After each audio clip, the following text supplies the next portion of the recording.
राधे दोस्तों, स्वागत है आपका हमारे चैनल पर। दोस्तों, आज का हमारा टॉपिक है कि हम कुंडली कैसे देखें में नववांश चक्र। तो नववांश चक्र जानने से पहले हम लग्न में कैसे देखते हैं, लग्न चक्र के बारे में बताते हैं। चलिए, आज 7-8 दिन के बाद मैं वीडियो बना रहा हूँ। कुछ पर्सनल काम से मैं बाहर चला गया था, तो अब होप कि मैं रेगुलर बेसिस पे वीडियो डालूँगा, जिससे आप अगर ये कोर्स कुंडली कैसे देखें अच्छे से कर पाएँगे और कुंडली देखना सीख पाएँगे। तो चलिए बिना देर किए शुरू करते हैं। देखिए, सबसे पहले तो ये लग्न चक्र आता है, यानी कि लग्न कुंडली। अब लग्न कुंडली के लग्न में कौन बैठा हुआ है? तो 12 नंबर बैठा हुआ है। 12 नंबर क्या होता है? तो 12 नंबर होता है मीन राशि। मीन राशि के स्वामी कौन होते हैं?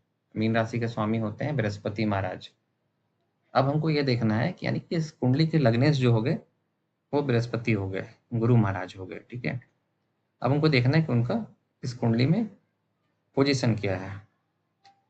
तो चलिए देखते हैं। गुरु महाराज यहाँ पे हैं, मतलब देखिए कौन से घर में है? तो 1, 2, 3, 4, 5, 5वें घर में है। मैंने बताया था आपको कुंडली में हम लोग एंटी क्लॉकवाइज देखते हैं। अब 5वें घर में है, तो 5वां घर अच्छा माना जाता है। जनरली 1, 4, 7, 10 की केंद्र का घर होता है। 5, 9, 11 ये त्रिकोण होता है, तो ये त्रिकोण में भी अच्छा माना जाता है। और लग्नेश अगर उच्च के हों, तो किसी भी घर में हों तो अच्छा ही फल देंगे। और ख़ास करके अगर वो उच्च के हों और या फिर अपने मित्र की राशि में हों, तो उच्च के तो बहुत अच्छा फल देते हैं। तो आप मान के चलिए कि आपका घर है, घर में इस घर के मालिक अगर आप हैं, और या 1 महीने के लिए अगर इस घर के मालिक आप बने अपने घर के, और आपको आपका फ़ेवरेट रूम अलॉट कर दिया जाए, एकदम जिस रूम में आपके पास सुविधा का सारा सामान हो, आपका नेट हो, आपका लैपटॉप हो, गेमिंग हो, सिस्टम हो, सब कुछ हो। जिस भी एज कैटेगरी के लिए किसी बुजुर्ग को अगर अलॉट किया जाए तो उनके लिए पूजा-पाठ का सामान हो, अच्छी-अच्छी किताबें हों, जिनसे उनका मन लगे, तो फिर वहाँ पे रहने में उनको मन लगेगा। तो वैसे ही यहाँ पर इनका अच्छा रूम अलॉट हुआ है, मतलब 5वां घर है, अच्छा घर माना जाता है। संतान का, शिक्षा का, प्रेम का कारक होता है, तो इनको अलॉट हुआ है। ठीक है, अब उसमें भी ये उच्च के हैं, मतलब समझ लीजिए वो रूम भी अगर आपका रोड फेसिंग हो या उसमें बालकनी हो, तो और मज़ा आता है। तो ऐसे ही ये उच्च के हैं। तो अब ये इस घर के तो मालिक हैं, ये उच्च के हैं, तो बहुत अच्छा फल देंगे। संतान, शिक्षा, प्रेम सब में अच्छा ही फल देंगे। अपनी दशा, अंतर्दशा, प्रत्यंतरदशा, प्राणदशा में भी बहुत अच्छा फल देंगे। अब हमको देखना है कि गुरु के मित्र लोग क्या कहाँ-कहाँ पे हैं। तो गुरु के मित्र जो हैं चंद्रमा है। चंद्रमा दूसरे स्थानीय धन भाव में है, मेष राशि में है। तो राशि भी उनके मित्र की ही है, मंगल की, और धन भाव में है, ठीक है। तीसरा मंगल कहाँ पे है? तो मंगल जो है वो मंगल जो है वो 9वें स्थान पे है, वृश्चिक राशि में है, ठीक है। भाग्य स्थान पे खुद के स्वराशि में है, बुध के साथ युति बनाए हुए हैं। तो भाग्येश मंगल है और खुद की राशि में, तो ये भी आपको अच्छा फल देंगे। अब आते हैं सूर्य। सूर्य कहाँ? तो सूर्य अष्टम में है, नीच के हैं। तो सूर्य का फल थोड़ा-सा आपको कम मिलेगा। और वैसे ये कुंडली में एक्सप्लेन अभी नहीं करूँगा, मैं आपको सिर्फ रफ में बता रहा हूँ नटशेल में, ताकि फिर मैं नववांश के बारे में आऊँ, क्योंकि इससे ये रिलेटेड है, ठीक है। इसके बाद आते हैं केतु महाराज सिंह राशि में हैं, 6ठे स्थान पे, रो ग्रीन वाले स्थान पे। राहु महाराज 12वें स्थान पे कुंभ राशि में, और शनि महाराज मीन राशि में लग्न में बैठे हुए हैं। तो ये कुंडली है, ठीक है। अब कुंडली पूरा डिस्क्राइब तो मैं जब आपको पूरा कोर्स कंप्लीट करा दूँगा, तो मैं आपको केस स्टडी दूँगा सैंपल कुंडलीज़ का, खुद एक्सप्लेन करूँगा ताकि आपको समझ में आए। अब आते हैं नववांश। तो अब नववांश क्या होता है कि मान लीजिए कि कोई एक कहानी से सुनिए। मान लीजिए कोई एक लड़का है, उसका नाम मोहन है, और उसका बायोडाटा शादी का कहीं गया हुआ है। तो मोहन का घर कैसा है, मोहन कितना लंबा है, मोहन का रंग कैसा है, मोहन क्या-क्या पढ़ाई-लिखाई किया है, मोहन कितना ताकतवर है, तो वो सब पता चलेगा। मोहन का रंग-रूप कैसा है, कितना लंबा है, मोहन के पास कितना पैसा है यहाँ से, मोहन कितना पराक्रमी है, मोहन का घर कैसा है, मोहन की माँ कैसी है, मोहन के जीवन में शिक्षा कैसा हुआ, मोहन का कर्ज, रोग, ऋण कैसा है, मोहन विवाह संबंध को अच्छे से निभाएगा कि नहीं, मोहन की आयु कितनी है, मोहन का भाग्य कैसा है, मोहन की कमाई कैसी है, मोहन को लाभ कहाँ-कहाँ से, मोहन का खर्च क्या है, तो ये सब ये पता चलेगा, ठीक है। लेकिन मोहन का जो स्वभाव है, और या फिर उस चीज़ का, इसमें कितना कितना सॉलिडिटी है, मतलब कितना इसमें स्ट्रेंथ है। मान लीजिए मोहन कमा रहा है, कितना कमाएगा, उसकी कमाई कितनी स्टेबल रहेगी। तो जब शादी में हम ये देखते हैं, तो फिर उसमें नवांश कुंडली का ये आता है कि नवांश कुंडली विवाह का कंप्लीट, समझ लीजिए पैकेज है, कंप्लीट। आपको विवाह का किसी का देखना, विवाह का मान के चलिए किसी के नवांश कुंडली आप देख रहे हैं, तो उसके विवाह के को ही आप मान के चलिए जातक है। किसी का वो विवाह स्थान उसका जातक है, अब उससे देखना है। मान के चलिए ये विवाह का लग्न है, विवाह में कितना अर्न करेंगे, कितना पैसा रहेगा, कितना आप पराक्रमी रहेंगे, कितना आप भाई-बहनों का साथ रहेगा, कितना आपकी माता और आपकी मदर इन लॉ का साथ रहेगा, कितना आप गृह सुख ले पाएँगे, कितना आपके प्रेम संबंध अच्छे रहेंगे, कितना ऋण विवाह में या फिर कितने शत्रु या फिर कितने रोग आपको होंगे, विवाह कैसा रहेगा, विवाह की आयु कैसी रहेगी, विवाह का भाग्य कैसा रहेगा। ये भी नवांश चक्र जो होता है वो विवाह का होता है। मतलब अगर ये बायोडाटा है, तो ये उसको वो कितना वैलिड है, ये उसको डिफाइन करता है नवांश चक्र। बेसिकली ये शादी के लिए जब हम देखते हैं तो यहाँ से मैच कराते हैं। अगर किसी की लग्न कुंडली अच्छी है तो फिर नवांश में भी वो उसका अगर थोड़ा बहुत कमी भी है तो लग्न कुंडली ही मेन होता है। पर अगर किसी का कहता है कि लग्न कुंडली में थोड़ा दोष है पर फिर भी शादी-शुदा ज़िंदगी ठीक है, तो कहीं न कहीं उसका नवांश कुंडली ठीक-ठाक तो होता है। तो नवांश कुंडली भी अगर बैलेंस है, तो अगर लग्न में कुछ आपको दोष भी है तो चल जाता है। ठीक है। लेकिन अगर लग्न आपका अच्छा है, तो फिर नवांश कुंडली में भी कोई दोष है, तो भी चल जाता है। पर अगर दोनों में कुछ इश्यू है, तो फिर आपको उपचार करना पड़ेगा, ठीक है? तो कोई भी ज्योतिषी जो है, वो आपके तलाक होंगे कि नहीं या शादी का कि कैसा रहेगा आपका पार्टनरशिप, तो वो दोनों कुंडली को मैच करा के देखते हैं, लग्न कुंडली भी और नवांश कुंडली भी, ठीक है? ये आपको एक इंट्रोडक्शन था नवांश के लिए। अब आते हैं कि नवांश में यहाँ पे 11 नंबर क्यों लिखा हुआ है? यहाँ पे कुंभ राशि क्यों लिखा हुआ है? जबकि आपका तो लग्न मीन राशि का है, पर नवांश का जो लग्न है वो कुंभ क्यों है? तो इसको हम लोग शुरू करते हैं कि नवांश कुंडली के जो होता है उसमें हम लोग हर एक घर को 9 पार्ट में डिवाइड करते हैं। अब कैसे करते हैं? तो चलिए इसको इसके लिए भी शुरू कर आपको बताते हैं कि मान लीजिए कि ये एक आदमी का 12 महल है। एक आदमी को 12 घर है, ठीक है? घर समझ लीजिए एक आदमी को 12 घर है। 1, 2, 3, 4 ये लग्न के हिसाब से मैं समझा रहा हूँ। अब हर घर को ठीक है, हर घर को वो 30 कमरों में बाँटता है, यानी कि एक घर में कोई भी ग्रह 30 डिग्री तक मूव करता है, 30 कमरों में बाँट देता है। ऐसे-ऐसे 12 घरों को हर घर को 30-30 कमरों में बाँटता है। लेकिन नवांश कुंडली में जब आएँगे, तो वो क्या करता है, हर घर को हर या फिर हर महल को 9-9 कमरे में बाँट देता है। मतलब जहाँ पे 0 डिग्री, 1 डिग्री, 2 डिग्री, 3 डिग्री करके 30 डिग्री तक इसमें यहाँ पे होगा, तो यहाँ रेंज हो जाएगा 0 से 3, 3 से 6 ऐसे करके हम 9 पार्ट में 30 डिग्री को बाँटेंगे। 30 को हम 9 से डिवाइड करेंगे, 9 तिया 27 और फिर जो बचेगा यानी कि 3.2 तो ऐसे करके हम वैसा सेट बनाएँगे 3.2 का एक फिर 0 से 3.2 फिर 3.2 से मतलब ऐसे एक लाइनिंग देंगे 0 से 3.2 फिर 3.2 से 6.4 फिर 6.4 से 10 ऐसे करके 10 से 13.2 13.2 से 16.4 16.4 से 20 20 से 23.2 23.2 से 26.440 26.40 30 मतलब हर एक घर में हम 9 पार्ट करेंगे। मतलब समझ लीजिए जहाँ उसका एक घर में पहले 30 कमरा था, अब वहाँ उसका एक घर में 9 कमरा हो गया है स्लॉट वाइज़, ठीक है? यहाँ पे नवांश में डिग्री ऐसे मतलब हम देखते हैं। अब आता है कि यहाँ पे पहले 11 नंबर यानी कुंभ राशि क्यों आया? तो इसको समझते हैं। राशियाँ 12 होती हैं और हम 12 राशि को 3 पार्ट में डिवाइड करते हैं। पहली चर राशि यानी कि मूवेबल राशि। चर राशि में क्या होता है? मेष, कर्क, तुला और मकर। मैं फिर से रिपीट कर रहा हूँ। कर्क चर राशि में होता है मेष, कर्क, तुला और मकर। अगर आपका लग्न कुंडली में मेष, कर्क, तुला और मकर है, तो इसमें हम नवांश में जो राशि यहाँ पे लग्न में होगी वो कैसे होगी मैं बताता हूँ। उसमें हम मेष, लग्न, तुला या मकर को ही हम बेस मान लेते हैं बेस। जैसे किसी एक राशि को बेस मानेंगे फिर वहाँ से हम लोग जोड़ते हैं। जैसे लग्न कुंडली में इसको बेस मानते हैं। तो अगर आपके लग्न में मेष, कर्क, तुला और मकर है तो आप उसको ही बेस मानेंगे और फिर वहाँ से आप देखेंगे कि आपकी कुंडली में यहाँ पे मेन कुंडली का डिग्री कितना है। आपकी मेन कुंडली का डिग्री कितना है? तो आपकी मेन कुंडली का डिग्री 26 है। जैसे कि आपके कुंडली में हर एक ग्रह का कुछ ना कुछ डिग्री पे हर एक ग्रह है।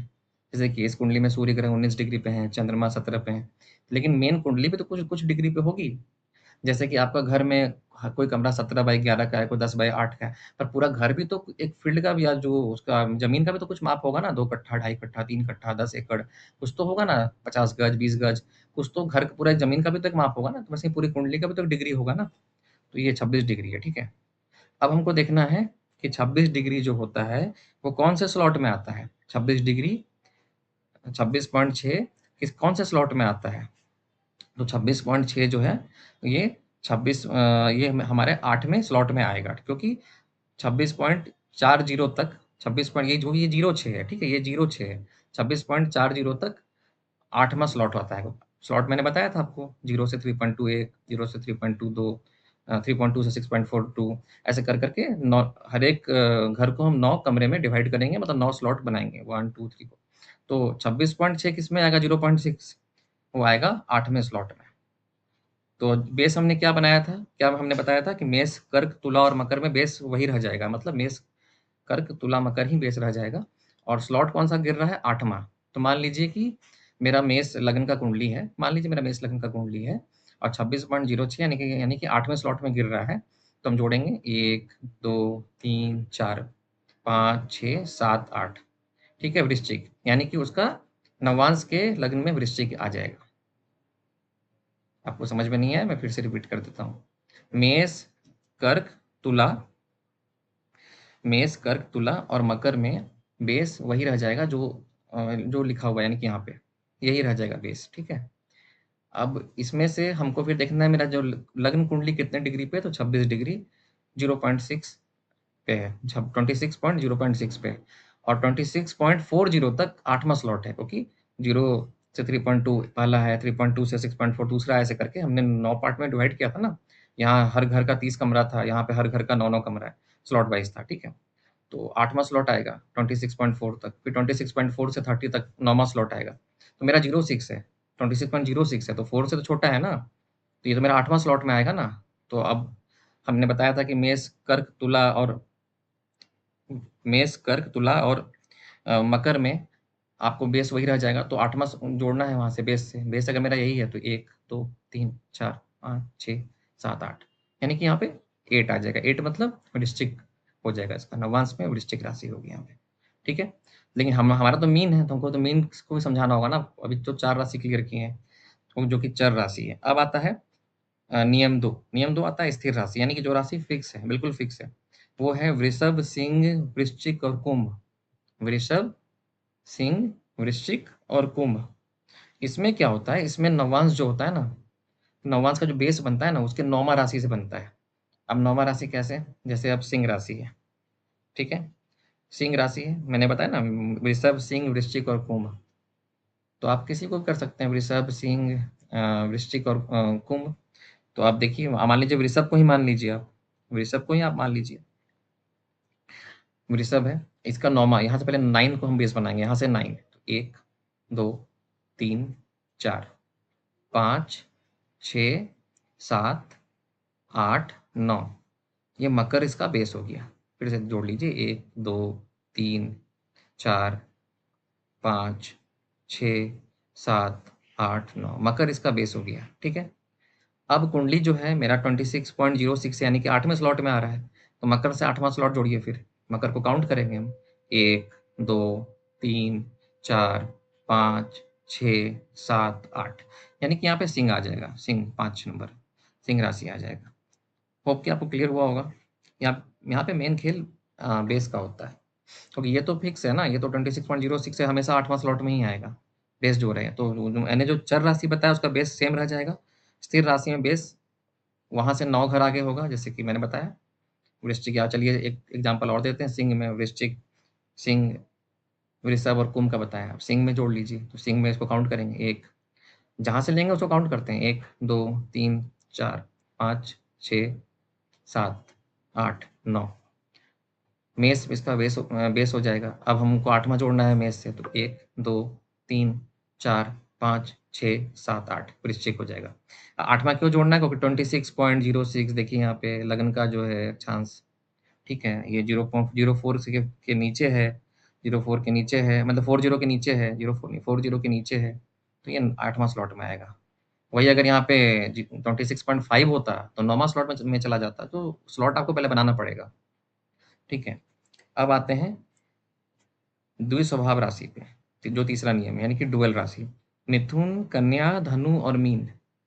मिथुन, कन्या, धनु और मीन, तो अपना तो मीन है, तो एग्जाम्पल मीन का ही ले लेते हैं। इसमें हमको बेस बनाना है यहाँ से 5वां राशि। ऐसे उसमें हम 9वां राशि बनाए थे, पहला वाला केस में सेम बेस हो जाएगा। दूसरा वाला केस में 9 आगे करके बेस बनाएंगे, इसमें 5 आगे करके बनाएंगे। ये हमको लिख लेना होगा, आप लिख लीजिए। द्विस्वभाव राशि यानी डुअल, जो कि चर भी है अचर भी है, मतलब स्थिर भी है। मिथुन, कन्या, धनु और मीन। तो मिथुन यहाँ मेरा मीन राशि है, तो 1 2 3 4 5, इसका इसका बेस यहाँ पे हो जाएगा। ठीक है, पांचवा यहाँ पे बेस हो जाएगा, कर्क राशि है, ये बेस हो जाएगा। अब यहाँ से हमको 8 जोड़ना है, तो जोड़िए। 1 2 3 4 5 6 7 8। कुंभ, यहाँ पे क्या है? कुंभ। ठीक है, तो होप कि आपको समझ में आया होगा कि नवांश का लग्न हम लोग कैसे डिसाइड करते हैं। ठीक है, अब आपका ये नवांश कुंडली कुंभ लग्न का हुआ।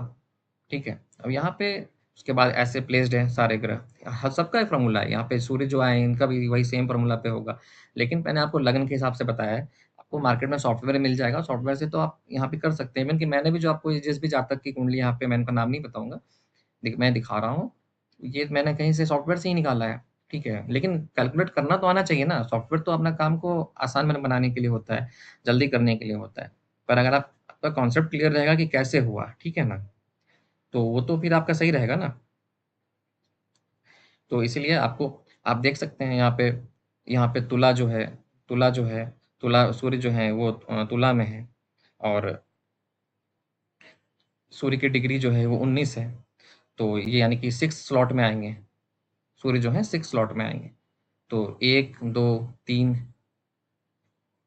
4 5 6, तो यानी कि यहाँ पे आएंगे। तो लग्न कुंडली में यहाँ पे देखिए 12 नंबर पे सूर्य है, जो डिग्री रहेगी उसके हिसाब से। लेकिन मेहनत पहले तो यहाँ लग्न बनाना पड़ेगा ना, कोई 11 12 1 2, तो लग्न कैसे बनाएंगे वैसे ही। तो आपके जो जो भी प्लैनेट का जो भी ग्रह है, जो भी पोजीशन है उसके हिसाब से होगा ना। 17 नंबर पे यहाँ पर आपका 17 पे मेरे चंद्र हैं, ऐसे करके सूर्य 19 पे हैं। तो उस हिसाब से आपका जहाँ जहाँ जैसे जैसे बनते जाएगा प्लेसमेंट, आपको करना पड़ेगा। ठीक है, तो मुझे लगता है कि ये आपको थोड़ा सा यहाँ पे कॉन्सेप्ट क्लियर हुआ होगा। और आप देखिए यहाँ पे चंद्रमा का भी 6 पोजीशन आता है, 17 भी जो है वो 6 स्लॉट में आता है। चंद्रमा यहाँ पे 1 पे है, तो 1 2 3 4 5 6, यहाँ पे 6 पे चंद्रमा है। लेकिन पहले तो लग्न डिसाइड करना होगा। तो ऐसे करके आप एक्सपेरिमेंट कर सकते हैं। आप चाहेंगे तो मुझसे कमेंट में पूछ सकते हैं, मैं आपको बता दूंगा। या कोई भी डाउट होगा तो आप मुझसे पूछ सकते हैं। तो ये आपका नवांश चक्र था, यहाँ से आप देख सकते हैं। अब यहाँ पे देखिए लग्न में शनि है, मतलब शनि की राशि है। इसमें धन भाव में सूर्य भगवान है, मीन राशि में। तीसरे पराक्रम में राहु है, मेष राशि में। ये मान के चलिए विवाह एक जातक है, उसी कुंडली है। इसके छठे भाव में शनि और गुरु की युति है, कर्क राशि में। गुरु उच्च के हैं, शत्रु भाव में, ऋण भाव में, रोग भाव में।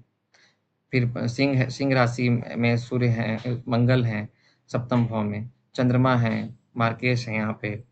चंद्रमा अष्टम भाव में है। भाग्य स्थान पे बुध और केतु हैं, तुला में। धन के आय के स्थान पे, पिता के स्थान पे शुक्र हैं। लाभ के स्थान पे गुरु हैं, गुरु की राशि। और मोक्ष यानी कि खर्च के स्थान पे मकर राशि, शनि की राशि है। तो इस प्रकार आप निकाल सकते हैं यहाँ पे। अगर आपको जब भी आप कुंडली मिलाएंगे देखेंगे, तो यहाँ से भी आप निकाल सकते हैं वो कितना उसका स्टेबिलिटी रहेगा, विवाह का स्टेबिलिटी कैसा रहेगा, विवाह में घर का सुख कितना मिलेगा 2 नंबर, संतान सुख 3 नंबर, संतान सुख कैसा रहेगा। बुध मालिक है, बुध कहाँ पे हैं, तो तुला में है, तुला उनकी मित्र की राशि है, नवम भाव में है, पर केतु के साथ है। तो आप ऐसे करके आप कैलकुलेट कर सकते हैं। तो आपसे पास अगर सिर्फ विवाह के लिए आता है, तो आप ये नवांश चेक किया जाता है। नवांश बेसिकली विवाह के लिए ही किया जाता है। तो अगर आपको ये समझ में आया होगा तो मुझे कमेंट में ज़रूर बताइएगा, और मैं नेक्स्ट वीडियो फिर 1-2 दिन में लेकर के आऊँगा आपके पास में।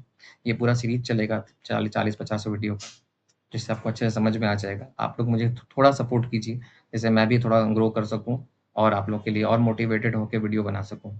तो देखते रहिए हमारा चैनल। राधे राधे, जय सिया राम।